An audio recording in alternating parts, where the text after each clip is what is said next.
All right. All right. Just breathe. All right. We good.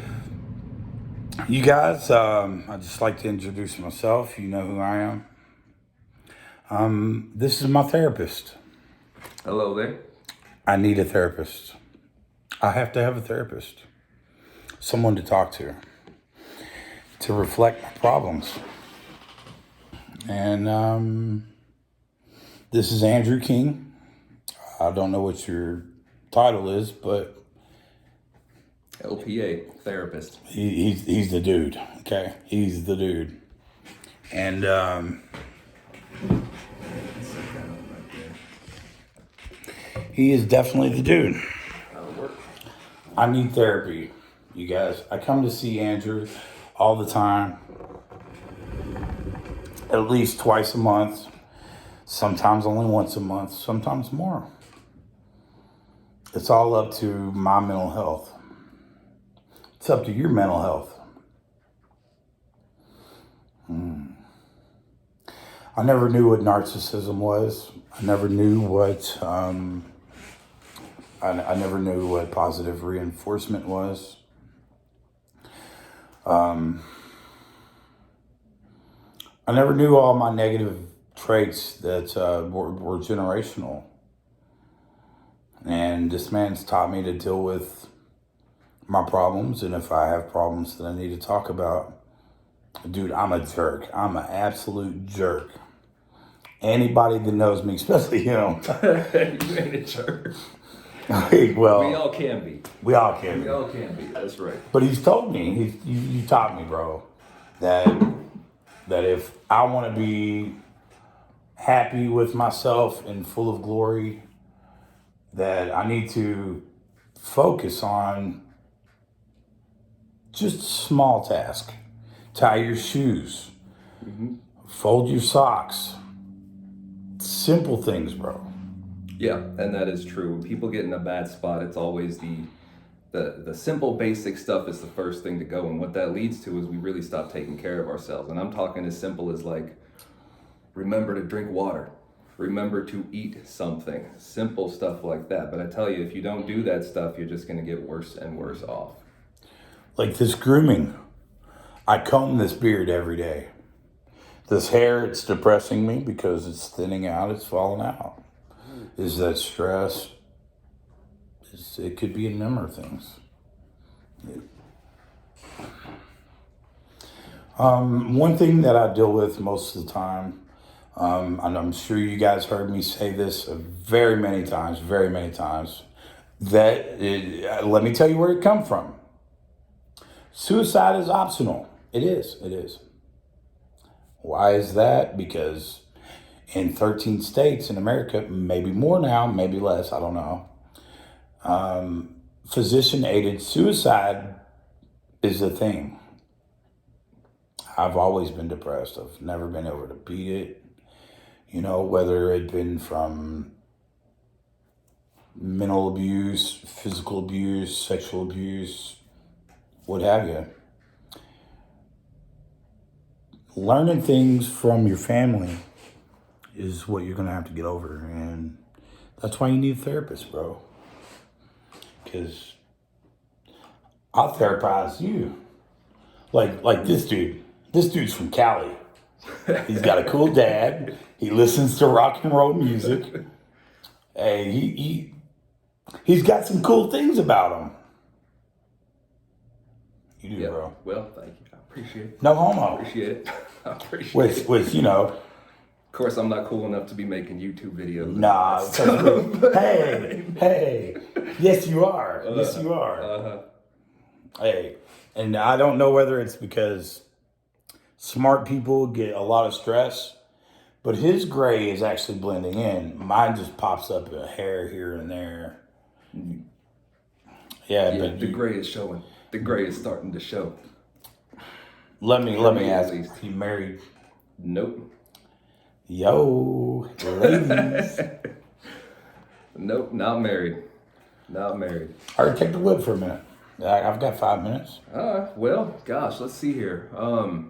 Like, you know, I heard you mention this, and you said something about this a minute ago with, you know, just people judge themselves on things that they can't really do a whole lot of appearance. You were talking about, like the hair and stuff like that. One of the things to be mindful of is just in the way that we think about this stuff. We kind of grow up and we get programmed to use very judgmental language with ourselves. We attach value judgment to everything. People don't look at their hair and say, oh, well, my hair is getting thinner and it's getting gray and that's okay. They look at their hair and say, oh man, I look bad. Oh, We use value judgment language when we think about ourselves and when we talk about ourselves. and that's what I'm currently going through, you guys. So, so I'm listening. And so the challenge with that is to learn to just see things as they are without attaching a value judgment to it and use non-judgmental language. And if you pay attention, you catch we do that all the time.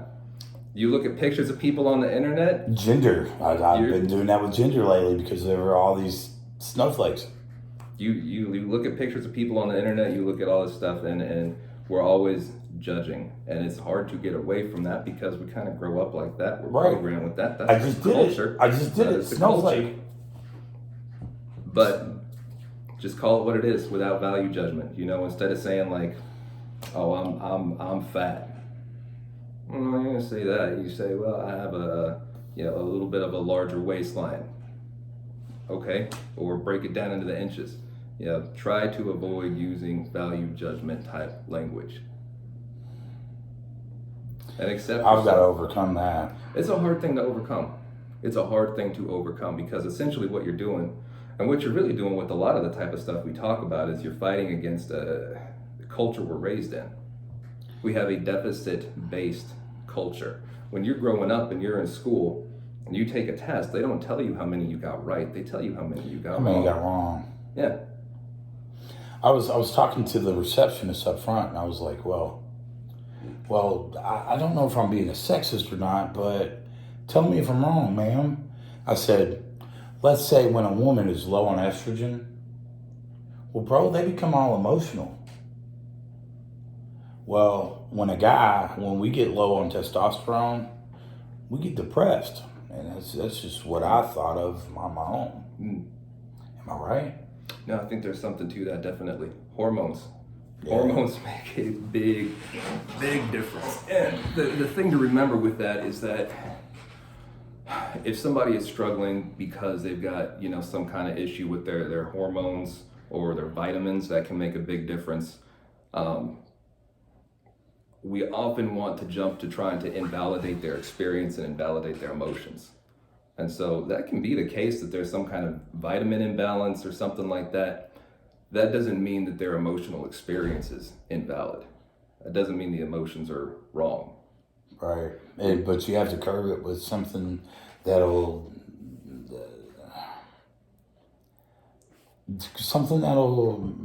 help your emotions. Yeah, well, you gotta take care of yourself. That's where it comes back down to. Like grooming? Grooming. Like I brush my beard every day. Yeah. It's just something I do. Grooming, yeah, that's a big one. And again, it's one of those things that it sounds like it should be so simple, but I tell you, it's not.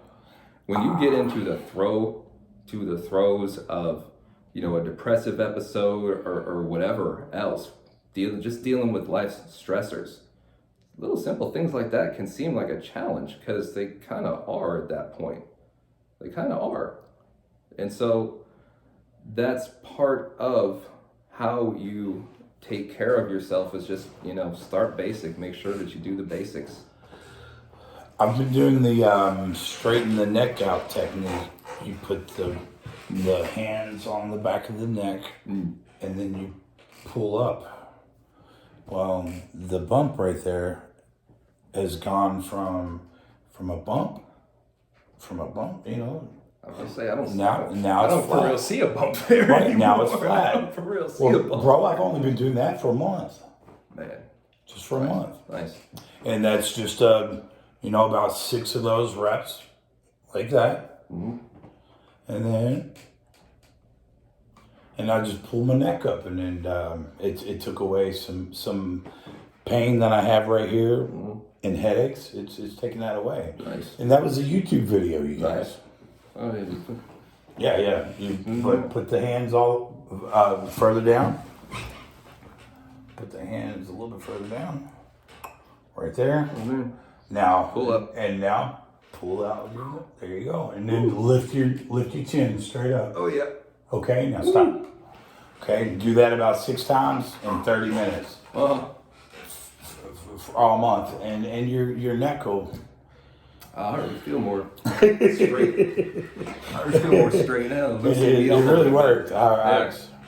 Loosen me up a little bit. It was a little TikTok, Facebook, YouTuber, some kind of social media video. Somebody somewhere. Yeah. But that worked. That helped. So what's up with all the hashtags and stuff, man? Should we hashtag it up on this video? Oh gosh, what are the hashtags?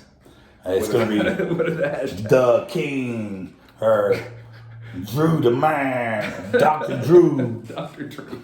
That's already taken. That's sold. I know. Way back in the Yeah, day. call 1-800-LOVE-191. Right. Dr. Drew. Dr. Drew and Adam Carolla. Adam Carolla. Man, back in the day. Well, I miss Adam Carolla's voice. He's got a good voice. That was a good show. It was good. That was a good show. I used to watch it. Yeah. Hey, I used to stay up till just so I could hear the naughty stories that they would tell. Yeah, that's true. Yeah. That's true. Stuff people called in, all kinds of wild stuff. All kinds of Yeah. wild Did stuff. you remember when Theo Vaughn called in? Mm-mm. Yeah, he was a little 13-year-old. He says, "Hey, you guys, I'm at a party." No, I'm making that crap up. I'm making it up. Got you. Man, You know who but Theo Vaughn is, though, right? I don't. The comedian with the it's trimmed right here, and all this is kind of long. It's I'm gonna have not to look him up. Theo Vaughn. He is funny, bro. Theo Vaughn. Do you like Joe Rogan? Yeah, he's funny. Yeah, He's Joe some Rogan's stuff. the bomb. I like his '90s stuff. Oh man. This dude, see, Courtney Cox, he ran out there and he wasn't scared. No, he told her, "I got the content. What you gonna do about it?" And so Joe Rogan's like, "I got the content. I need it. Bye, Felicia." He did too. He pumped her. Be old school. Yeah, Back in the yeah. 90s. Man. But yeah, like you were saying with the mental health stuff, it's stigmatized. Sure, it shouldn't be. Everybody's got mental health issues on some level. I think it's you take care of your physical health, you take care of your mental health. It's all a system. It's all connected. It's all connected. At least all connected. Oh yeah. Because you could be the most depressed person and be the most healthiest person and become depressed. Mm-hmm. And become Absolutely. so unhealthy you die. Absolutely. Like a loved one. You, I don't know, bro. Like when my brother died, bro, I turned to drugs. I turned to crying every day. I sat out at a lake. I screamed at God. Why, God? I messed my voice up. It's pretty gnarly. You still got a good singing voice though. No, I don't, bro. I don't. I used to be able to sing like Elvis Presley, but now it's depressing. And since hey, here's a controversial thing. Since I'm on this state-approved Medicare health insurance, my thin hair, you can't get that on health insurance. Those teeth, yeah, you can't get that on health insurance. State-approved. I can get my mental health in check. Yeah, I can get that. But my testosterone is low, and that causes a lot of depression. What do you think? My testosterone said, like the low level is 250. Mine tested at 263, like 13 points, just above. So I think that's where a lot of my depression is coming from. Yeah, again, that stuff can make a difference. It absolutely can make a difference. Yeah, I used to have a old buddy of mine that had low testosterone, and he had all kinds of really intense impact and effects by it. You know, think femininely, like a feminine? Not really. Emotions? He was really. So the thing about it, dude, he was really not like the feminine type at all. Right, not I me heard me either. mention him before. Like he was like Yeah. a plumber, old Yeah. cowboy, all this stuff, right? Dangerous But stories. he just Like me. I'm a real one. It hits you. It hits you when the system is thrown off, when the vitamins, the hormones, the nutrition, all of that, any of those things are thrown off. It can have a big impact. It can have a big impact. And that's something that, again, a lot of people don't really recognize, and they don't really see, and they don't take into consideration, because this stuff it's invisible. It's invisible. Well, all right, so I'm gonna go with this little story. This is a normal thing I do with Andrew. I'm gonna spill him a story, and he's gonna reflect back to me what I should have took from it, and then I'm gonna tell him what I actually took from it, and I'm gonna be honest about it. So let's just call him Gar, because you guys might know who this guy is. So Gar, he's the licensed plumber. And he's an old pervert and plumber and rich. I shouldn't view him like that. But anyway, so we go out to New Salem Baptist, and he has me jump in this septic hole, for a church, and replace a poop pump. It chews up the poop and it pumps it into the secondary pump. One's a solid septic tank and one holds the pee. Anyway, so I jumped down in there because it's my job, man. He's working me. I jump down in there. I do the job. We're in the truck. The church hands him about a $5,000 check. And he gave me a $100 bill. I about knocked him out. I was very, I felt very disrespected. And as a man, the biggest thing you can do to influence a man to commit a heinous crime is disrespect him. Because you can disrespect women all you want. They won't even fight each other. But a man, you disrespect him, call him the B word, he gonna beat you up. You gonna fight.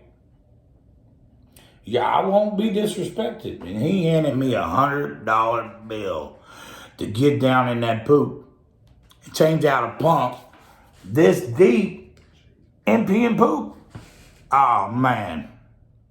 I get out, we go up to the church, he's spraying me off with a water hose, laughing about it to the preacher of the church. So I cuss him out, said, "You take me on home, dude, or I'm gonna beat you up right now." He felt threatened. I said, "Take me home, or I'm gonna beat you up right now. I'm not threatening you, I'm telling you. You just disrespected me. You gave me a $100 bill for some work that you wouldn't do." I lost my job that day, y'all. Drew, tell me, man, what should I have took from that? How should I have reflected that? So, first off, with that kind of work you did, and as much work as you did for him to hand you a $100 bill, and I think you may take part of it, this may be what you take away from it too, to be honest, is there's value in what you do and your time and your skills that you use, and you got to know that value. And if you're going to use those skills for somebody, then they need to reimburse you properly for that. That ain't no discount work. On a pump, you remember you got to glue and thread it. Yeah. Yeah. I don't know how to do that. I couldn't get down in there and do that. Like that to be able to do something like that, you got to know the value of yourself and the value of the work that you do. Ruin my boots, ruin my jeans. So with getting down in there and all of that, wasted. He gave you a $100 bill. I'm even thinking, did you even walk away from there in the negative? Did you have to replace stuff? So yeah, it's. Why didn't he bring the septic truck all the way out there and pump it out? And then replace the pump. I shouldn't have been in there. Yeah, know your value. Know your value. Know my value? Mm-hmm. And it's higher than that for that work you were doing. Yeah, because I could have got diseased. It could have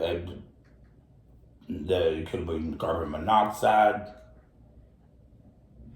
yeah, jumping into that, well, So, I would say. so just add your comments and down here in the feed and tell me what you guys think and if we're right or wrong. Yeah, for sure. So tell That's me, the bro. thing is, a lot of people don't know their value and they're not willing to stand up for the value of the work that they do. But I Let get it. Do what you got to do, but Let me therapize you. right. Why ain't you in Cali, bro? I would so be in Cali. Oh, dude. Oh, man. So, thing with California is that I was brought there. It was like a custody thing between my parents. So my dad lived out there. So he brought me out there when I was like 12 years old or something like that. Military? He was military, but he was retired at that point. He wasn't still in the military at that point. But that's good upbringing, So- especially with a military background. Yeah. So brought me out there. I didn't like it at first. I started to like it, grew on me, right? All this stuff. Got to know people out there running around doing all kinds of crazy shit because, you're a human too, right? So, You're a human? Like, bro, I would never know. Bro, have you ever had a shot of Everclear? yeah. Could you breathe? Yeah, I have. You couldn't breathe, could you? Actually, I did. But, But never again, right? not something I seek out. No, not something I seek out. But anyways, no. So I went through school and everything out there, and by the time I got done with college, I couldn't find a job like anywhere. Housing was ridiculous out there. It was when the housing was getting to be like really, really bad, and especially out there, there was people that. I was working in a video store, right? I was working at Blockbuster Video. You told me about, and then yeah. about this aqueduct and skateboarding and stuff. But I'm listening. I was working at Blockbuster Video, and we had people coming in like